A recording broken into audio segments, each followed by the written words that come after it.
तो मेरे प्यारे प्यारे भाइयों, मेरे प्यारे प्यारे विद्यार्थियों, आज फिर से आप लोगों के सामने एक न्यू लैंग्वेज, न्यू सेंटेंस और न्यू वर्ड को लेकर आया हूं। अगर आप अपने लाइफ में या अपने जीवन में किसी चीज के शौकीन हैं या कोई काम करने का शौक रखते हैं, जैसे किसी को जूते का शौक है, किसी को घड़ी का शौक है, किसी को मोबाइल का शौक है, किसी को नए नए कपड़ों का शौक है ना, किसी वस्तु का शौक हो गया, या कोई काम करने का शौक है, जैसे मान लीजिए किसी को पढ़ने का शौक है, किसी को नाचने का शौक है, रील्स बनाने का शौक है, किसी को हंसने का शौक है, रोने का शौक है, सोने का शौक है, घूमने का शौक है। तो ऐसे सेंटेंस को हम अपने दैनिक जीवन में बोलते तो हैं, लेकिन इसको अंग्रेजी में कैसे बोले? तो इसके लिए आपको एक वर्ड, एक फ्रेज जानने की जरूरत है, और उस फ्रेज का नाम जो है वो वर्ड है फॉन्ड ऑफ। क्या है? Fond of. फॉन्ड ऑफ बोलने का मतलब या देखना है किसी चीज का शौक होना या कोई काम करने का शौक हो या शौकीन होना। जैसे मान लीजिए अगर वस्तु का शौक है तो सबसे पहले आपको जैसे इस तरह से किताबों का शौक, तो किताबों का शौक है तो सबसे पहले आपको क्या लिखना होगा या क्या बोलना होगा? Fond of books. बात समझ में आ रहा है? Fond of books. अगर बोला जाए मोबाइल का शौक, तो हम लोग क्या लिखेंगे? Fond of mobiles. इसी तरीके से अगर ये बोलना हो कहानियों का शौक, और अगर कहानी का शौक है तो हम लोग लिखेंगे या बोलेंगे फॉन्ड ऑफ स्टोरीज। इस तरीके से यानी कोई भी वस्तु का शौक है तो यानी कि फॉन्ड ऑफ के बाद उस वस्तु का नाम यानी नाउन या प्रोनाउन के रूप में यूज करें। लेकिन अब किसी को ये कहना हो कि सर हमें कोई काम करने का शौक है, तो जब कोई काम करने का शौक रहेगा तो उस कंडीशन में हम लोग क्या करेंगे?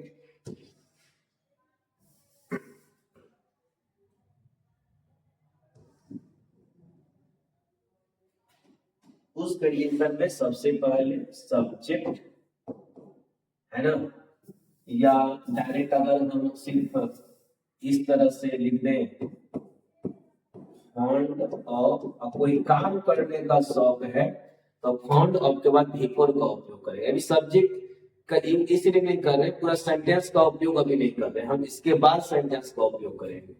जैसे पढ़ने का शौक,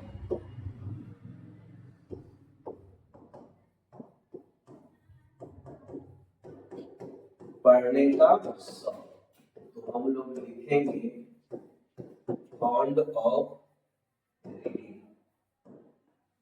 फॉन्ड ऑफ रीडिंग। इस तरीके से क्लियर हो रहा है? कोई काम करने का शौक, या इस तरह से हम लोग लिखे किसी को लिखने का शौक है,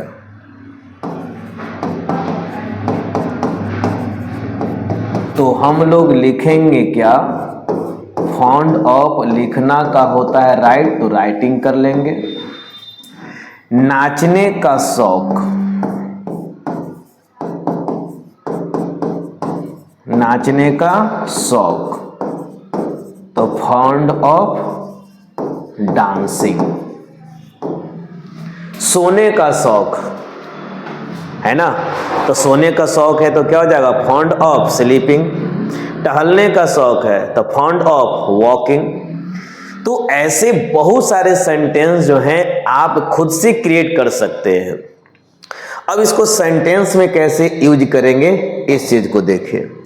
तो सेंटेंस में अगर यूज करना है तो सबसे पहले आपका सब्जेक्ट होगा, सब्जेक्ट के बाद अगर प्रेजेंट की बात होगा तो इज, एम, आर का उपयोग करेंगे, और पास्ट की बात होगा तो वाज वर का उपयोग करेंगे। इसके बाद शौक का आपने वर्ड मीनिंग सीखा, फॉन्ड ऑफ। कोई वस्तु का शौक है तो उसके बदले में नाउन का उपयोग करेंगे। कोई काम करने का शौक है तो हम लोग V4 का उपयोग करेंगे। फॉन्ड ऑफ ये फ्रेज है, और इसके बाद अगर वर्ब रखना है तो हमेशा V4 का उपयोग होगा।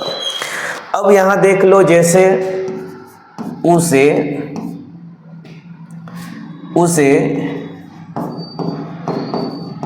किताबों का शौक था, तो उसे का ही, अब देखो ये था पास्ट में है तो वॉज होगा।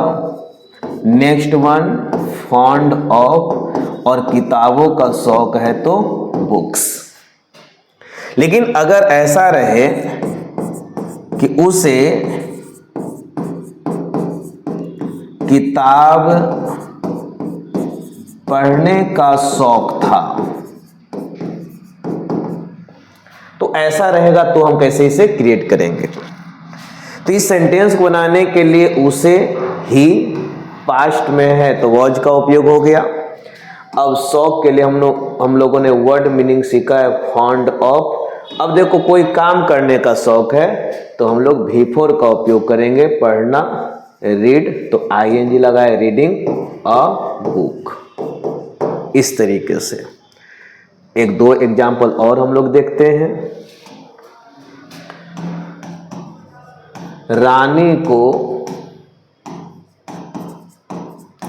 नाचने का शौक है, तो बहुत ही सिंपल वे में फर्स्ट ऑफ ऑल क्या लिखेंगे, रानी, प्रेजेंट में इज, और नेक्स्ट वन फॉन्ड ऑफ, और नाचना का होता है डांस, ING का उपयोग करेंगे, डांसिंग। तो इस तरीके से आप अपने डिजायर को, आप अपने शौक को, किसी वस्तु का शौक हो या कोई काम करने का शौक हो, तो आप अंग्रेजी में इस तरह से आप क्या कर सकते हो, आप यूज कर सकते हो, आप बोल सकते हो, लिख सकते हो। तो आशा करते हैं कि ये जो आपका वर्ड मीनिंग है आज का फॉन्ड ऑफ आपके लोगों के लिए बहुत ही यूजफुल होगा, और आपने इसे अच्छी तरह से सीखा। आप इसे 2 बार 3 बार 4 प्रैक्टिस करें, खुद से 10 सेंटेंस आप बोले हिंदी में। पहले आप माइंड में आप किसी चीज़ का अगर डिजायर है, शौक है, तो हिंदी में, उसके बाद अंग्रेजी कीजिए। उसी तरह के सेंटेंस को आप ट्रांसलेट करके आप लिख करके भी प्रैक्टिस कर सकते हैं। ओके।